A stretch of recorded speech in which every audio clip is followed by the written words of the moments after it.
What's up, guys? Welcome to the Imperfect Swing Golf Podcast. Happy New Year. We're joined by one of our shining stars on the college scene, Kieron. Thanks for making time. I know you got a busy schedule being an international superstar. Thanks, Shan. Thanks for having me. But obviously nice to be back home. Obviously spending a lot of time overseas. How's that process been for you?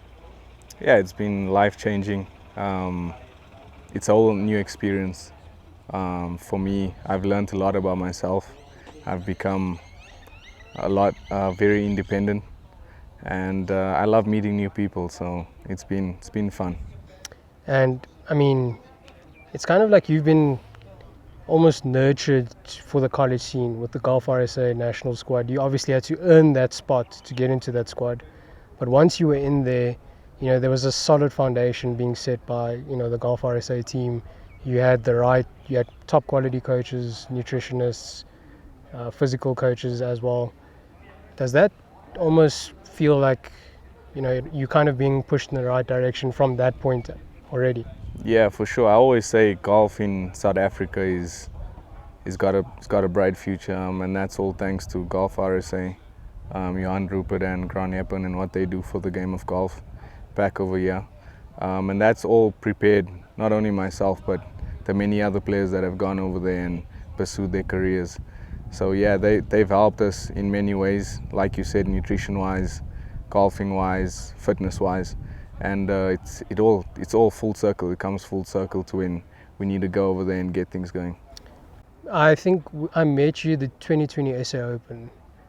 Back then, you were obviously quite high ranked up in the country, but with the prospect of going overseas, you played with Dylan Naidu in the practice rounds then, and I kind of asked you back then already, were you picking his brain on the college scene, because he obviously did some time over there. How was that, looking back, and your expectations? Everyone hates to say that they have expectations, but we all do. We all build up something in our minds about the experience that's about to happen. How has that lived up to your expectations? And maybe take us through what your expectations were for college golf. Yeah, look, leading up to going to college, I picked on Dylan's brain quite a bit. We play a lot of golf together. I text him quite frequently. But going into college, I obviously knew that the crop of players, there's a lot more players than what there is in South Africa. Not necessarily better in that sense, but just a number. There's a lot more players. Tons of golfers. Yes. So I knew that in order to stand out, obviously hard work, dedication takes you quite a long way, but the mental side was big. Being a long way from home, you kind of need to separate yourself and compartmentalize when it comes to tournament time. I don't want to say, does it almost feel like being away from home also, I mean, it's sad at some points when you want to spend time with family, but in a way, does it almost feel like you can focus on golf? Yes. And not get too distracted with, like culture-wise, family functions are big in our communities. Yeah. Whereas now you can kind of focus on the weekends and put in some hours. Yes, I feel like I'm more productive over there. Back home in South Africa, it's become a holiday for me when I come home. Seeing family, seeing friends, but when I'm over there, I know why I'm there, and it's only for one purpose: to get better each and every day.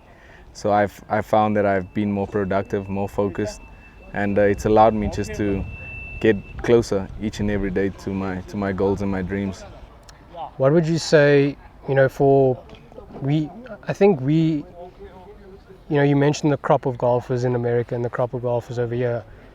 For our population, we slowly creeping up. It's getting bigger and bigger, and obviously the prospect of playing college golf is something set out for a lot of youngsters.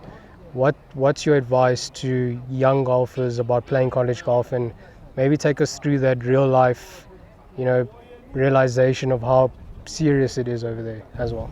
Yeah, I would highly encourage all junior golfers back over here to experience that side of college golf and of golf in general.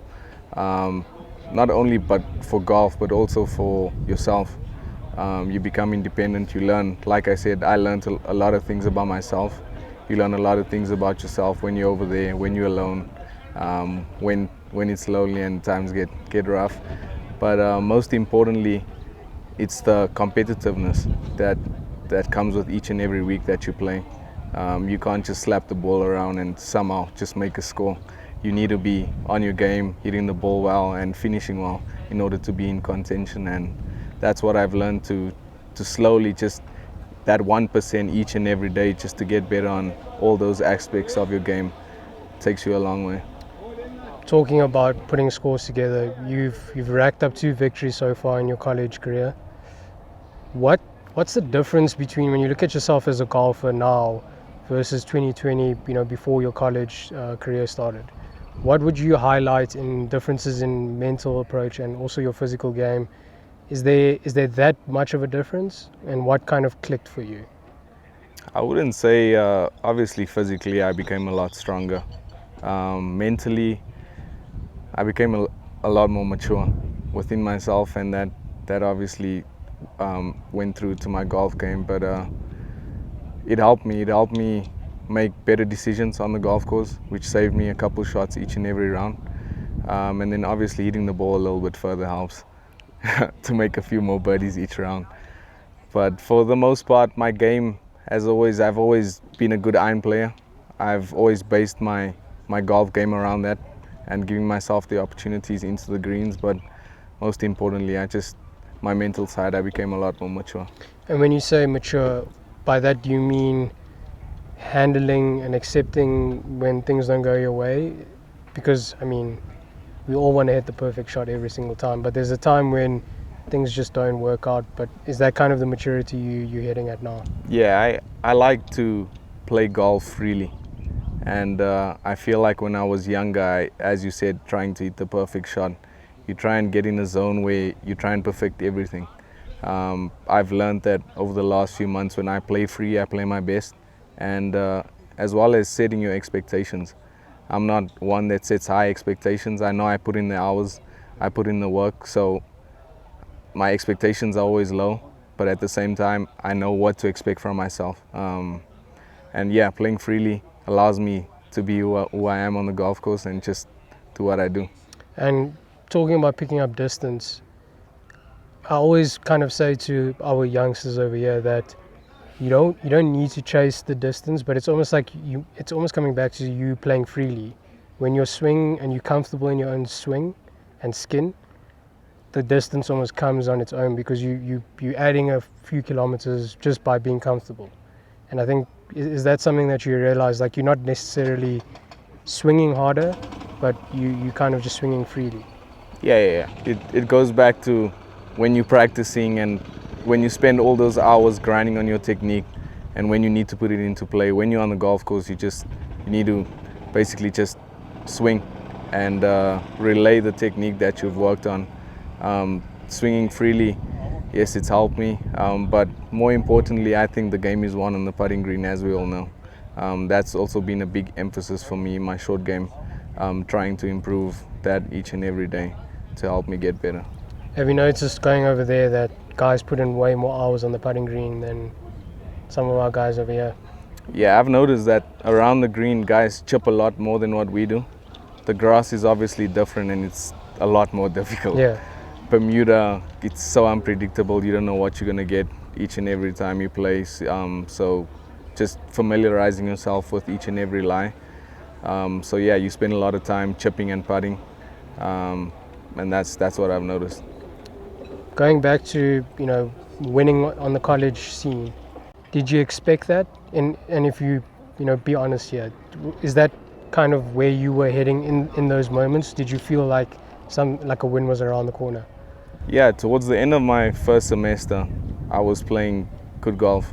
I knew something was around the corner, and that's just before I came home for the SA Open, and obviously came back home, made the cut at the SA Open, and that kind of just helped me going into the next semester and the next season.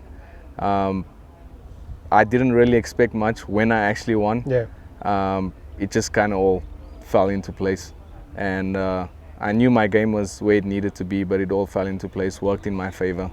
You need a lot of luck in this game, and that's what I got on each and every time that I won, and yeah.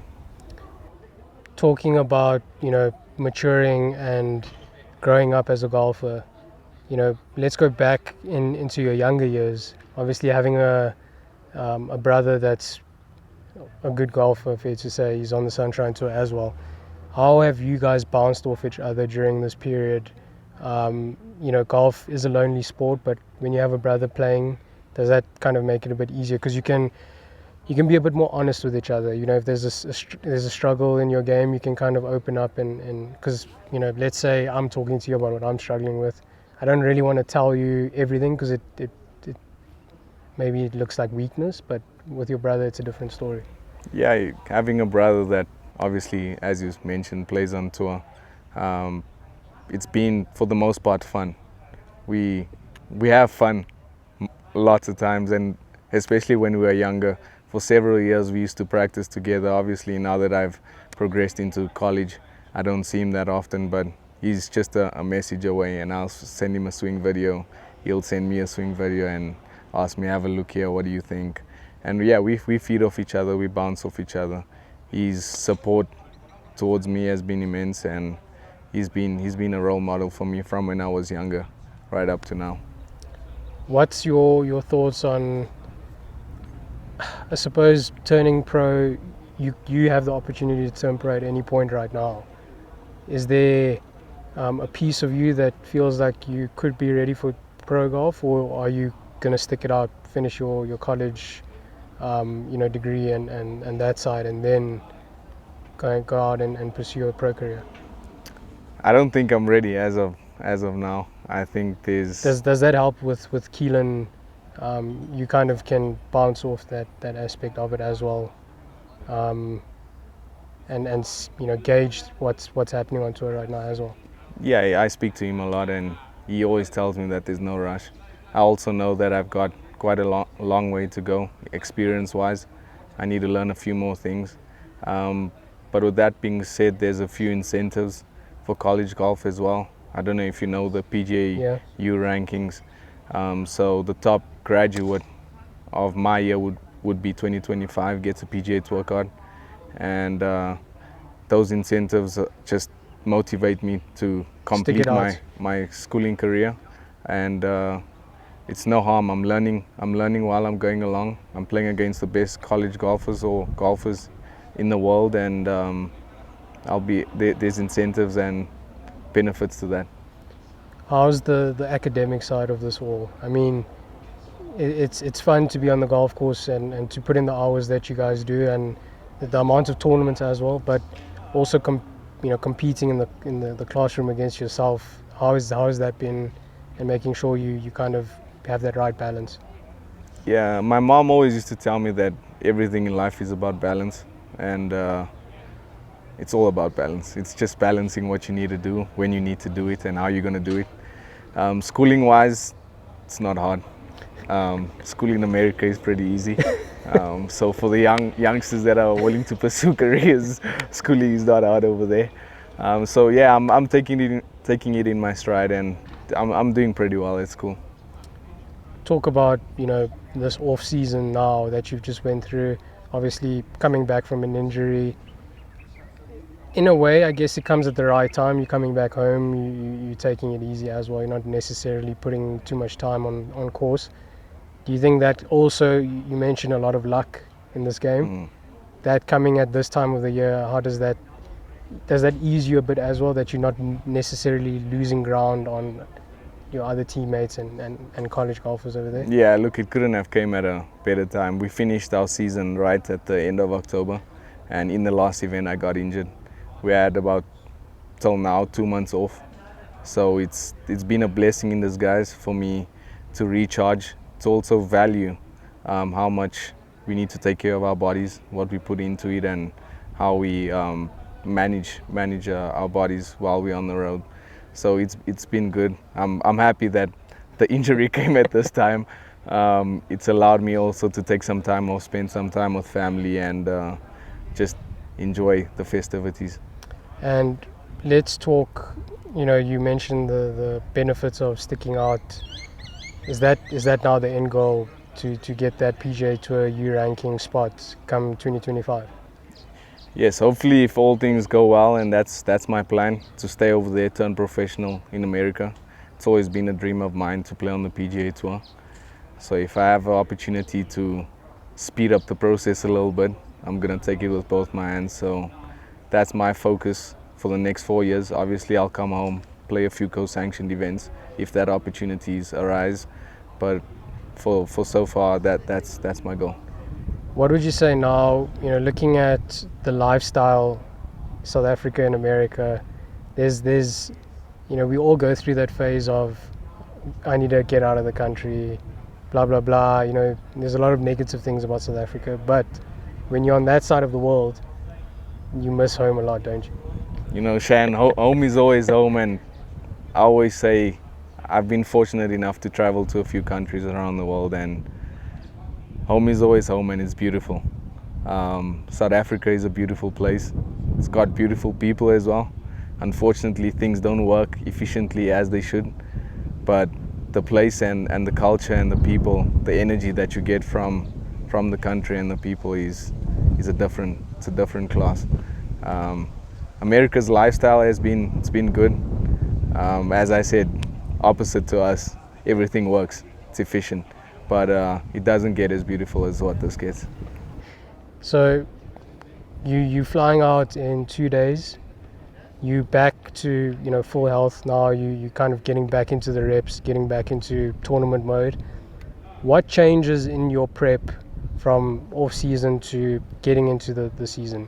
Because I think it's also important to state for youngsters that you need to kind of have your loads correct, and I suppose that's where your coaches come in handy. But kind of take us through that change from off season to tournament season. Yeah, so obviously when I go back, I'm going to be doing a lot more reps, both on the golf course as well as in the gym. But mostly I work with Grant Finstra, and he always talks about a maintenance bay. So I'll be grinding on my maintenance bay, which is mainly technique focused, so that when it's time, I tee up my first event in Feb. When it's time to play in Feb, that it's all just playing freely again, and allowing my swing to do what it needs to do. What part of your game has needed the maintenance aspect? Like, what do you spend a lot of your time on? Do you find yourself? I've found that for me, chipping has been the hardest. Like I said, the grass is very different. The predictability is one that you think you get it, and then the next day it's completely opposite. So it's a constant challenge and a process that you go through, but that's been my biggest focus. I'm always tweaking on my swing just like anybody else, but for the most part it's been my chipping and just staying solid on my putting. And looking back when you first started playing golf, could you ever picture yourself where you are right now? Does it all kind of feel a little surreal at some points when you over in the US winning a college title? Not really. I didn't picture the in-between, but I do picture, and I still picture till this day, me standing on the 18th green at Augusta with a green jacket on, and that's always been a major of mine that I would love to win, and it's a dream that'll always stick with me. Okay, we'll put that down in the bookies. We'll get the odds and put a couple hundred on there. Hopefully it comes around soon. And looking at who you are now, do you almost feel like the experience you get over in the US gives you a slight advantage on, if you have to come back over here and play golf? Like that experience is kind of currency in this game. Do you feel like it is foreign currency, but it's better than, because like you mentioned, the amount of golfers out there, and they're not, like you mentioned, not necessarily better, but it's just, there's 10 times the amount of golfers, or 100 times the amount of golfers there. Yeah, look, I feel that you play a lot more different golf courses over there, different styles, different grass, whereas over here it's all kind of the same.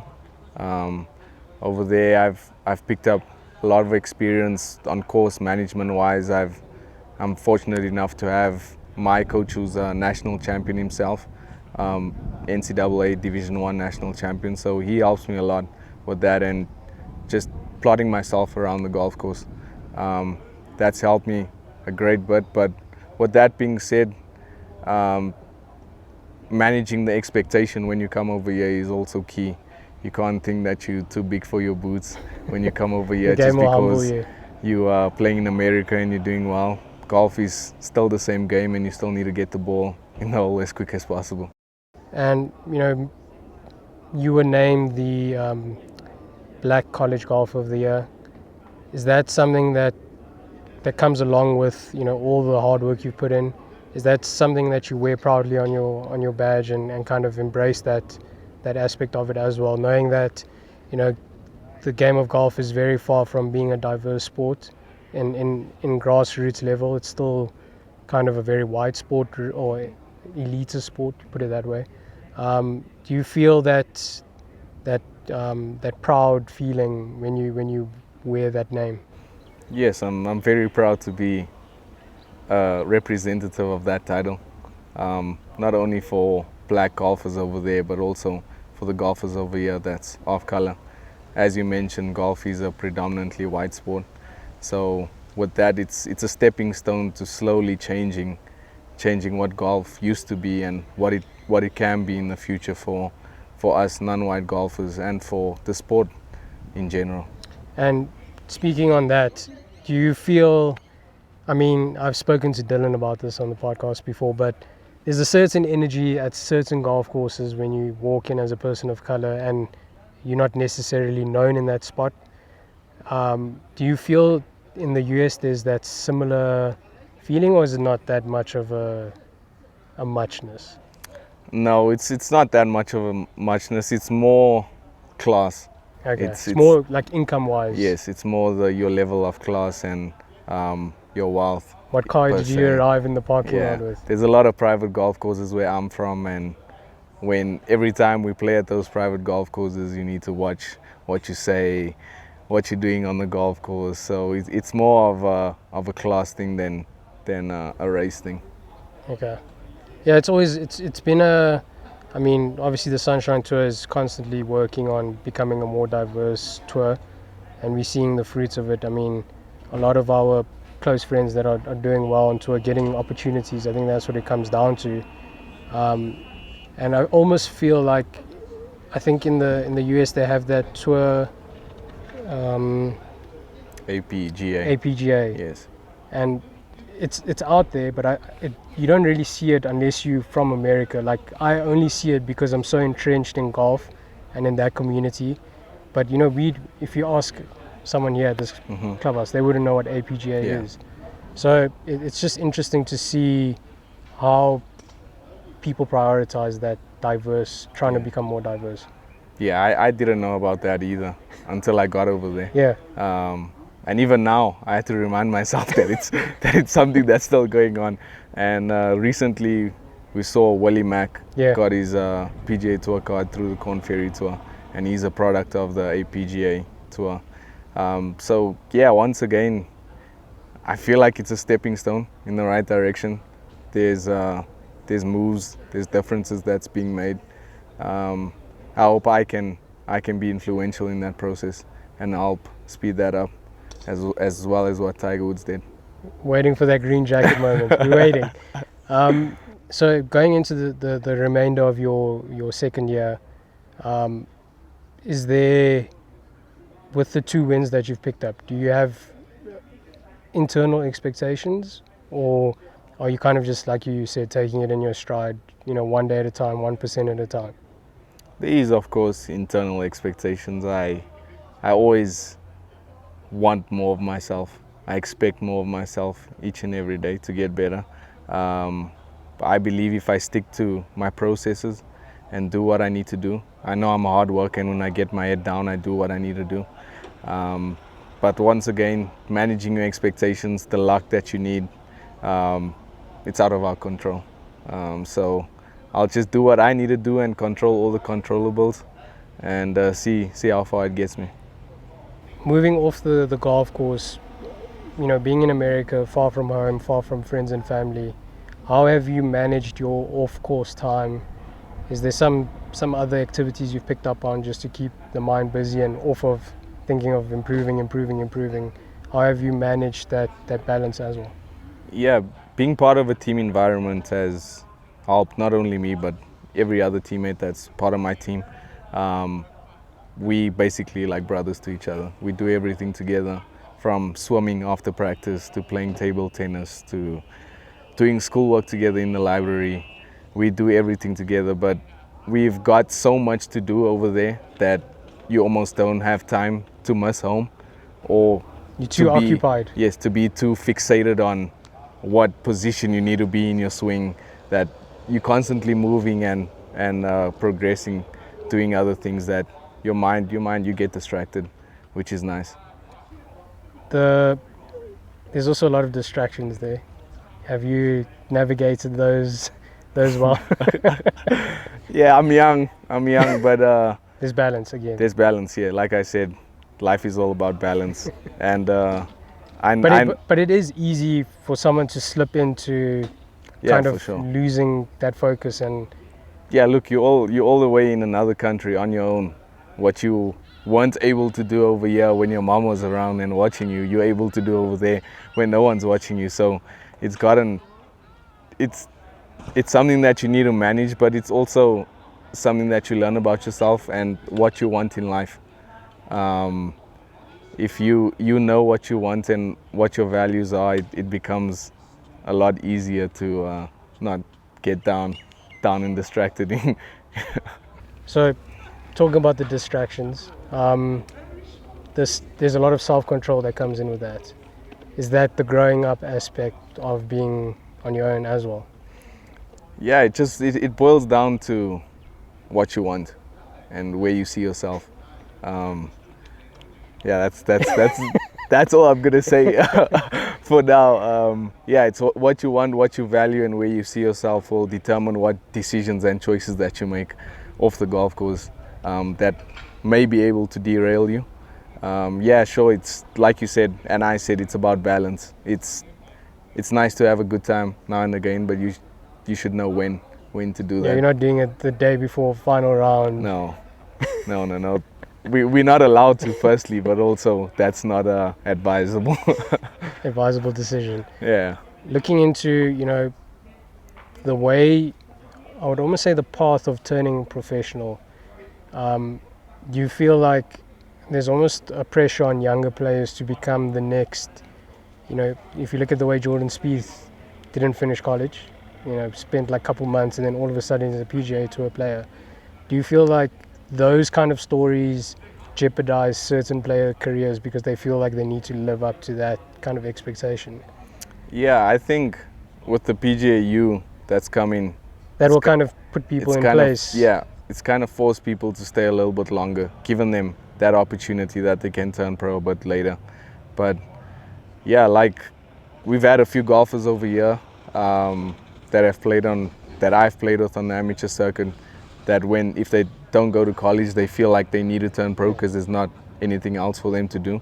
And that's why I feel that college golf is something that's very advisable and something that can be very good for you, because you're constantly learning about yourself, about your golf game, and you're getting experience under your belt before you teeing it up with the big boys. Looking into the future, I know in America or recently in the golfing world, you can now kind of sign deals as an NIL athlete, so before you're technically professional, and you can sign contracts with money incentives. Obviously, South Africa, America is two different ball games with the golfing, budgets that get put out by these companies. Is there or has there been interest shown by brands on that side of town? There's been quite a few over the last few months. Obviously, with success comes the fruits of your labor. Popularity, and you get a few sponsorship deals, and there has been, fortunately enough for me, there's been a few. However, international players can't sign NIL deals American? As of yet. It's because your visa only stipulates that you're a student. You can't actually get income from that. So it's something that I'm working on with my agency that I've recently signed with, to get me an exemption to be able to divulge into that kind of business and earn some money from it. But that changes the game. I mean, before it was almost an aspect of I need to turn pro so I can sign this deal, whereas now it kind of allows, the process to, stick within itself. You don't have to feel pressured to sign away your amateur status just for, a couple pairs of shoes and a couple $1,000, for instance. But do you feel now that also, along with like the PGA Tour U spots, it kind of forces kids to settle down a little bit and not think too far ahead and jump into the deep world of pro golf? Yeah, it helps get ahead of yourself. But most importantly, my dad always told me that, and as Tiger would always say, the clubs needs to do the talking. All of those other things will come. And it matters, of course, but all of those other things will come as you go along. So it's just a product of how you're playing and what you're doing on the golf course. Well, Kieron, thanks for coming out into the wild north of Joburg. I know it's very far from the west. But thanks for coming. We're obviously very proud to see you lifting trophies there, making a name for yourself. Like you mentioned, it's all product of hard work, belief in yourself. And hopefully we see you lifting a few more trophies and earning a few more possible contracts once you get that exemption. And, hopefully we see you, doing what you've been doing. No, Shan, thank you. Thanks for having me. It's been a pleasure to chat with you and for you to pick my brain a little bit. Maybe one day I'll be privileged enough for a game of golf. You don't have to fake an injury. Anytime.